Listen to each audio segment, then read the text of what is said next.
when we started to pitch this to prospective clients, one of the biggest things they would ask is, how often can it fly? What happens if it's raining? What happens if it's too windy? These types of things.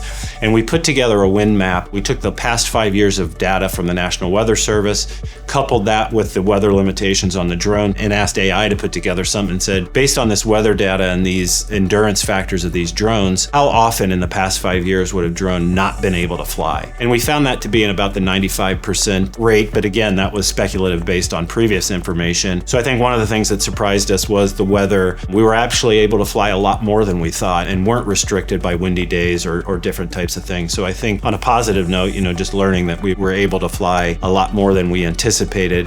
The weather wasn't the burden that we thought. Another piece that we learned along the way is to identify with the customer up front a point of contact on the site, that if we needed somebody simply to power cycle the drone in the dock, or if we had an out of dock landing and we needed somebody to simply put the drone back in the box, we had that conversation with customers up front, because we found if we asked them after the fact, they had some hesitation. They worried about liability of the equipment or not knowing exactly how to do something. We're operating these drones from Kansas City in our remote security operations center, and we're operating them all over the country. So it's not so simple for us to get out on short notice for something simply that just putting a drone back in a box or that type of thing. We do quarterly maintenance on all the drone docks and the drone, so we are visiting the sites regularly for propeller changes, cleaning lenses, these types of things, battery swaps, and just general health checks of the equipment. Another surprising aspect, and it still surprises me to this day, we're starting to get a lot of actual engagements with the drone where we're preventing thefts or catching things in the act. Certainly the audio interventions that we do on our mobile surveillance unit has been a powerful deterrent, but now being able to do that through the drone has been extremely powerful, and then coupling that with a spotlight. And the speaker is very powerful because we're able to move it around to the property and get over top of somebody that may want to talk to or communicate to. And being up in the air is an advantage. We've had people that have tried to throw rocks at the drone to disable it. The deterrence factor, the overwatch factor of the drone, I think we underestimated, but also the power of the audio intervention, and even more so the spotlight. We have numerous instances where the drone is over top illuminating an area, and it just looks like a helicopter unit that has its own spotlight, and just from a little tiny light that's on the drone to be able to see how it's actually lighting up the whole area